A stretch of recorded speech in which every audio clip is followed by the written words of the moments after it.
Tokrat o japonskem Kensukiju. Pa o novem bivanskem konceptu ureditve kabine kamionov. In o tem, zakaj gledamo nevarnost, pa se ji vseeno ne uspemo ogniti.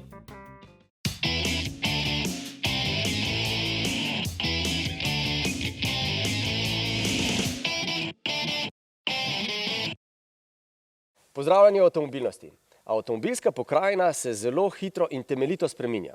Če so vsi veliki proizvajalci še do nedavnega trdili, da je ključno ostati tradicionalni proizvajalec in serviser avtomobilov, potem se to danes že odraža v popolnoma drugačni filozofiji poslovnega modela.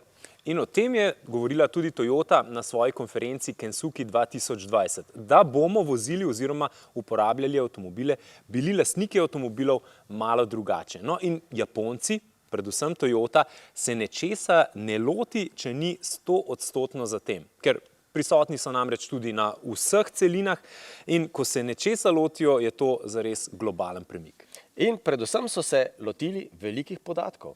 Avtomobilski proizvajalci, ne samo Toyota, so ugotovili, da so vendarle tudi oni lastniki velike količine podatkov o tem, kako uporabljamo njihove avtomobili. Vedo, kako hitro se vozimo, kje se vozimo, koliko časa se vozimo. In če te podatke do zdaj niso obravnavali prav zelo resno, potem so se, ko so se spravili v španovijo za tistimi, ki jim pa prav podatki povedo vse in jim pomenijo v poslovnem modelu ključni steber poslovnega modela, se pravi z Googlom, Uberjem in ostalimi, potem so zdaj rekli, no zdaj tudi mi vemo več o vas in vam bomo znali v prihodnosti tajlirati vašo mobilnost prav po vaši meri. Ja, in tudi lastništvo avtomobila ni več takšno, kot je bilo včasih. Ni več pomembno to, da si lastnik, ampak bolj, da recimo v zimskih časih voziš morda 4-kolesni pogon, v poletnih pa avtomobil brez strehe. Še več, obetajo se časi, ko boš lahko iz oblaka z enim ukazom doplačal 4-kolesni pogon, ko greš recimo ravno na smučanje, na počitnice. In potem, ko boš zaključil s to potrebo, zaključiš ta paket in greš spet nazaj na samo recimo sprednji pogon. Veliko možnosti se odpira z povezovanjem velikih podatkov.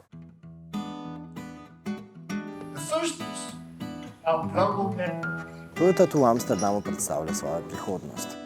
No, seveda ne samo svoje prihodnosti, ampak svoje videnje prihodnosti avtomobilizma oziroma prihodnosti mobilnosti nasploh. In seveda ne boste presenečeni, če vam povem, da se Toyotino videnje prihodnosti bistveno ne razlikuje od prihodnosti, kakršno si zamišljajo druge avtomobilske znamke. Je pa vendarle res, da se Toyota v to novo prihodnost podaja razmeroma dobro pripravljena.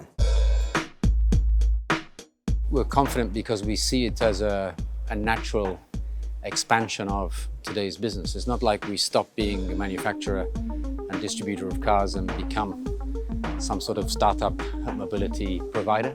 We're already one of the biggest mobility companies in the world. And we think we're very well positioned to, not just because of the product strength that we have in low emission technologies, but also because of the foundations that we've been putting in place. I think what makes Toyota a little bit more well qualified is some of the investments that we've made in the last 5 years or more around Toyota Connected. So we've put a lot of energy into data analytics, particularly vehicle data coming from the cars as the data communication modules will operate. We believe we can use this as a competitive advantage. Toyota se je torej naučila, kako to delata Google in Apple. Se pravi, kako delovati kot veliki brat. A tako kot nam računalniški piškotki lajšajo naš računalniški vsakdan, bomo uporabniki s prodajo naših voženj Toyoti vendarle deležni določenih koristi. We know how you drive, where you drive, how hard you drive, how fast you drive, how much wear or tear on the vehicle this is creating.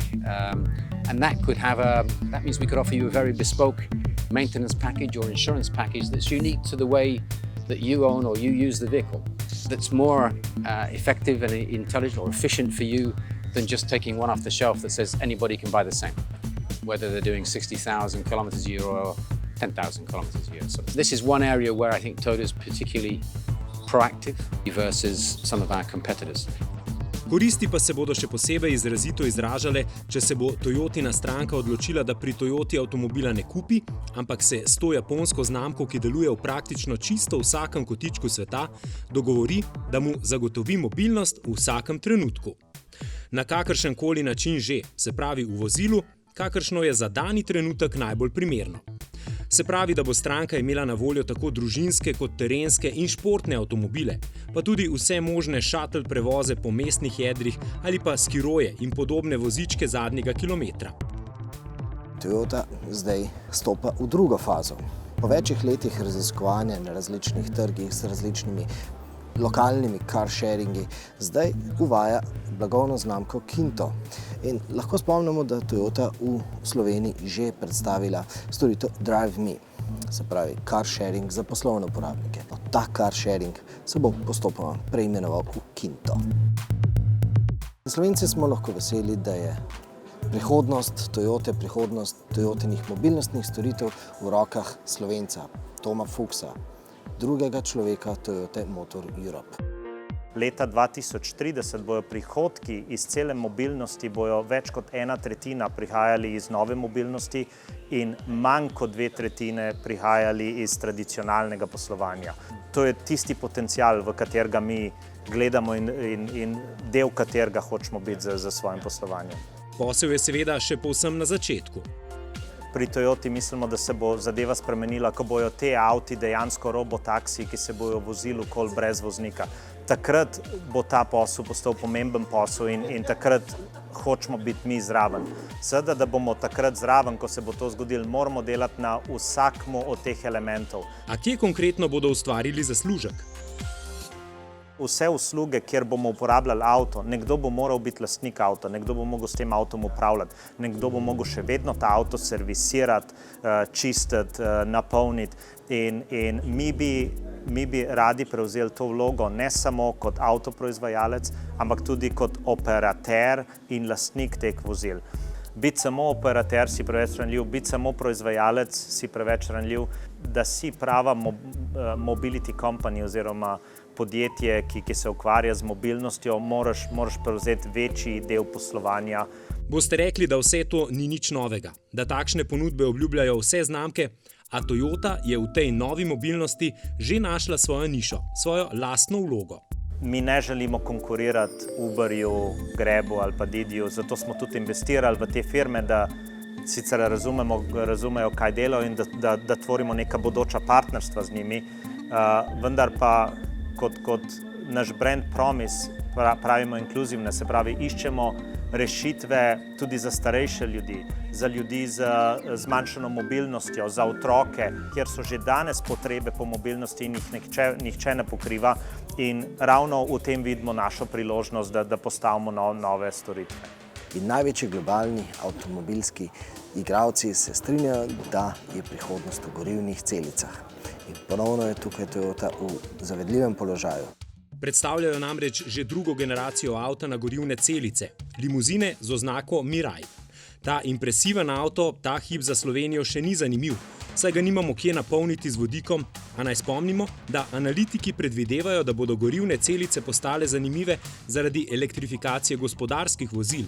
Namreč, če hočemo zagotoviti smiseln doseg električnih kombijev, avtobusov in tovornjakov, moramo vanje vgraditi nesmiselno veliko zalogo baterij. Vodikovi rezervoarji lahko elektriko zagotovijo na enostavnejši način. No, na amsterdamskem dogodku, poimenovan z japonsko besedo Kenshiki, ki v prenosu pomeni vpogled, smo videli tudi priključno hibridnega Rava, pa tudi nove športne Toyote, 2-litrsko Turbo Supro, športno našminkane Corole, a osrednje mesto je rezerviral novi Yaris Gazoo Racing. No, tokrat pa res ne gre samo za več konjev in za tršo zmeti. Yaris Gazoo Racing je povsem namensko narejen dirkalnik za na cesto. S precej bolj izrazitim nosom, z izdatno znižano streho, ki je karbonska in pa predvsem s 4-kolesnim pogonom. I know it's only a sketch, but you can clearly see this is not just a Yaris with body cladding and a raised suspension. It's an entirely new and distinctive BSUV model. No, pobliže smo spoznali tudi Lexusovo električno prihodnost, koncept LF30. A še posebej so nam v oči padle pnevmatike, ki so jih za Toyoto zasnovali sosedi iz Luksemburga, pri Goodyearu. You have a hole in the bumper which absorbs the cool air. And we design a pattern in a way that it pushes the cool air towards the motor, which is located behind each wheel.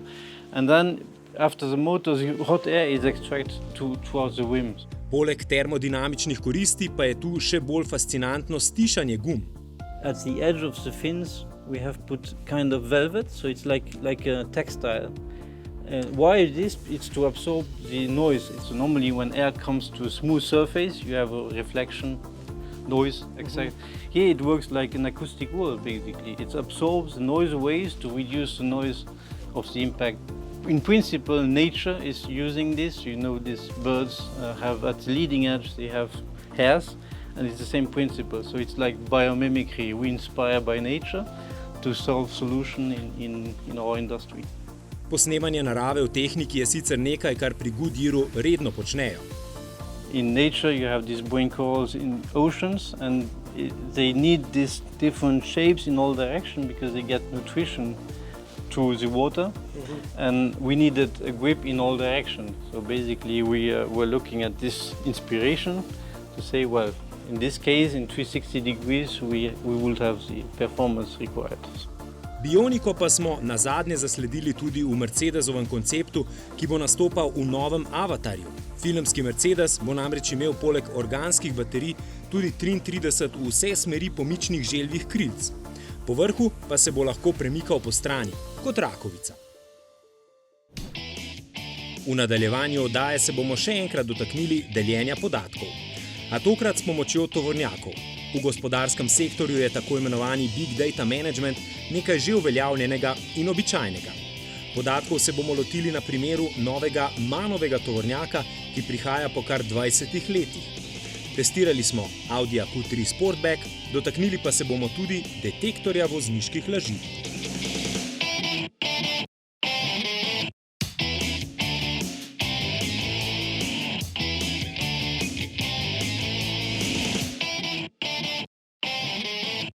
V avtomobilnosti vam predstavljamo in testiramo zelo različna prevozna sredstva. Lahko bi rekli, da vse od skirojev do tovornjakov. Pogledali smo v kabino enega najsodobnejših. In za šoferja tovornjaka je kabina pravzaprav vse. Delovni prostor, pisarna, dom, od kuhinje do spalnice pravzaprav. In ta, moram reči, da je zelo vzorno zgrajena, kar morda kaže na to, da so ne samo proizvajalci, ampak po drugi strani tudi šefi začeli malo razmišljati oziroma paziti na to, v kakšnem okolju so njihovi delavci. Da naročniki skrbijo za svoje delavce.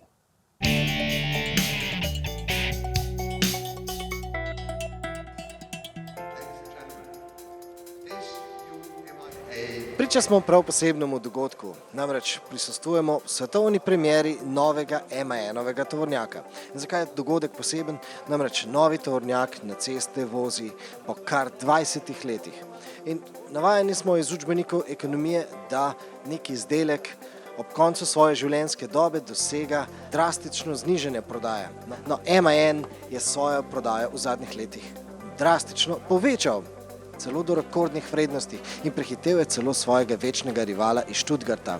Ja, tudi v tovornjaškem svetu imamo rivalstvo med Münchenom in pa Stuttgartom. No, da neki izdelek doseže zvišene prodaje ob koncu svoje življenjske dobe, smo nazadnje videli pri Renaultu Clio, ampak tam je bil glavni razlog Cliova oblika. No, pri tovornjakih oblika res ni najpomembnejša. Zakaj torej gre? V čem je torej skrivnost povečane prodaje? What we did in Slovenia so far, I think we were of course focusing on the customers. I was a lot in contact with them and we tried to understand what is the issues. And I always say that there is no life without problems. If there's something, you must solve it. That is what we did, and I think we could show them that we are there for them. Kot smo izvedeli pri strankah, so torej bavarski tovornjakarji tudi v praksi udejanjili tisto, kar sicer redno poslušamo iz ust direktorjev. Ampak s katerimi težavami so se skupaj s strankami v resnici ubadali? There's not enough drivers out there right now. So what you see is you have a truck which is much more oriented towards the driver, and the driver will be very proud to drive this truck. We focus full throttle on the drivers, on the blaze for the drivers, on the comfort for the drivers, on the storage space for the drivers, on the way they work, because they sit in the truck 24 hours. They must be motivated.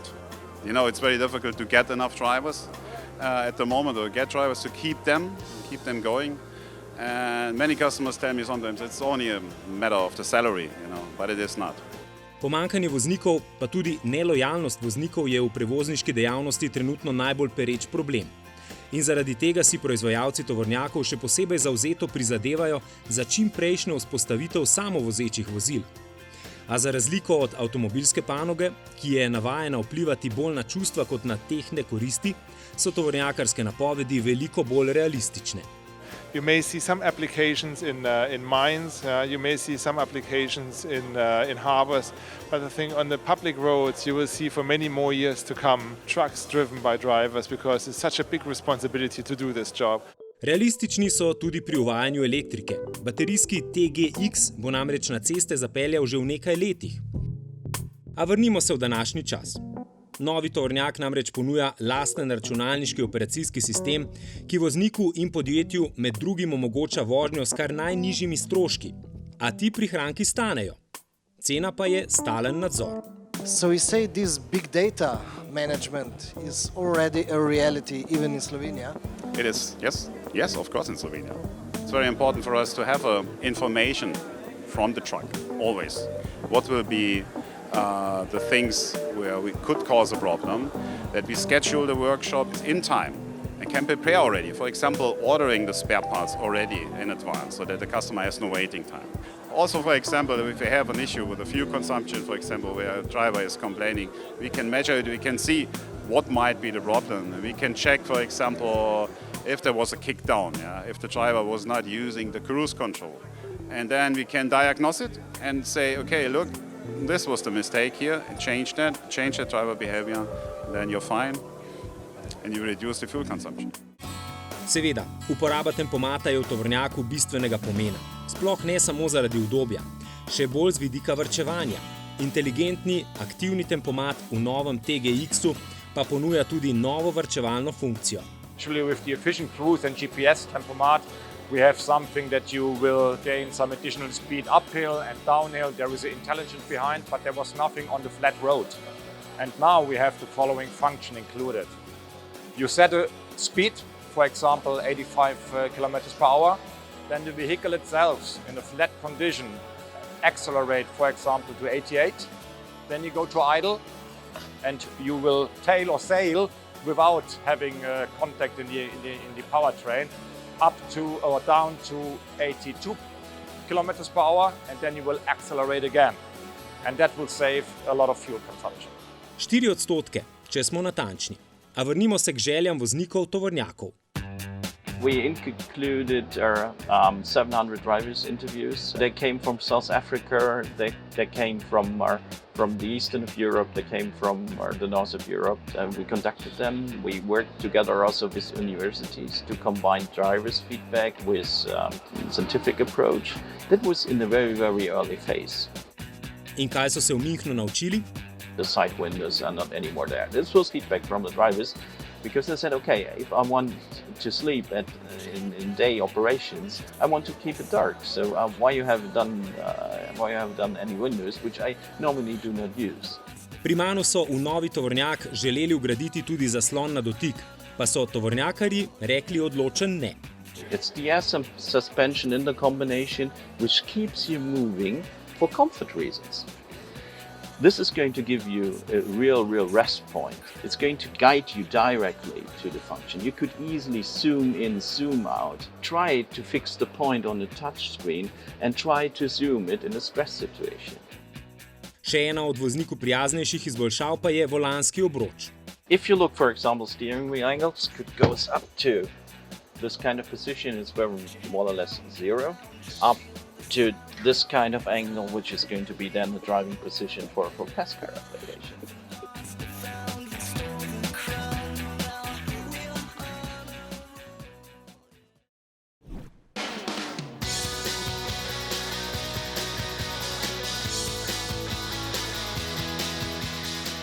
Pri Audiju Sportback pomeni 5 vrat in kupejevski značaj. Oznaka Q pomeni SUV, trojka pa tretji velikostni razred, če merimo od najmanjšega do največjega. Povedano drugače, to pomeni, da je Q3 Sportback SUV, ki je dovolj velik, da lahko redno vozi družino. A kako gre to skupaj z SUV-jevskim značajem? No, glede na minuli preizkus lahko potrdimo, da zelo dobro. Namreč ni klasično kupejevske utesnjenosti in strop bo za veliko večino glav povsem dovolj odmaknjen. Skratka, prav presenetilo nas je, da kupejevski značaj ne jemlje davka pri prostornosti. Posebnosti so torej zgolj v zadku, ki je zaradi položno spuščajočih se vrat pač neprimeren za prevoz kockastih tovorov.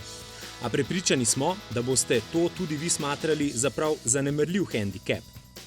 A kaj pa kupejevski značaj?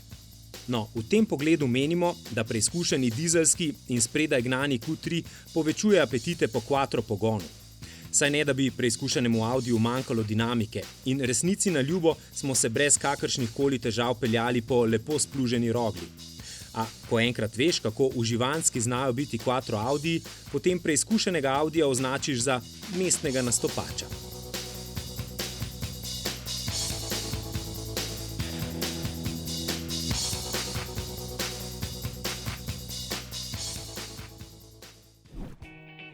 No, Audi bo kmalu predstavil še enega Sportbacka, velikostnega razreda 3, tokrat A3. Seveda Audiovo verzijo novega Golfa.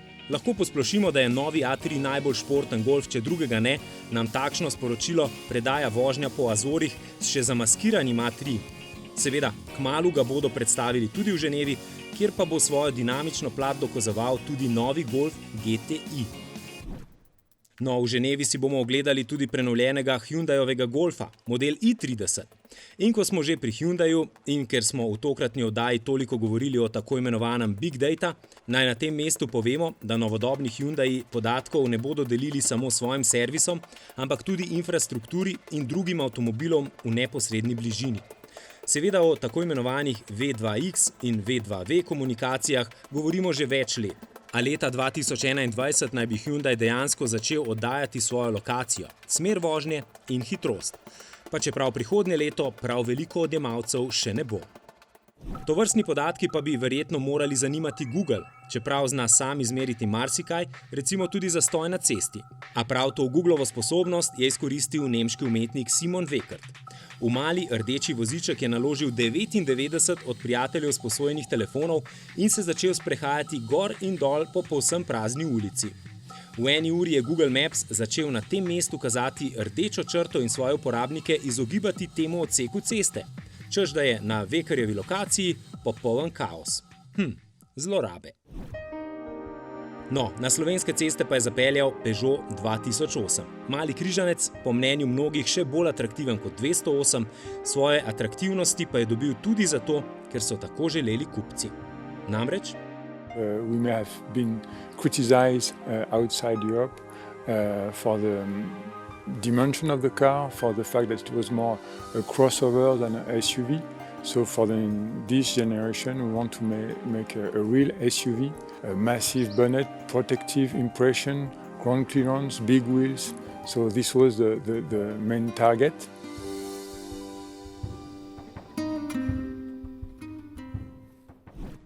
Na simulatorju v Triglavovem Labu pa smo, poleg tega, da smo spremljali, kako ste vozili oziroma sebe, kako vozimo, iskali še nekaj drugega vozniškega. Iskali smo tudi reakcije vašega telesa. Pravzaprav lahko na simulator vožnje gledamo kot na nekakšen detektor vozniške resnice.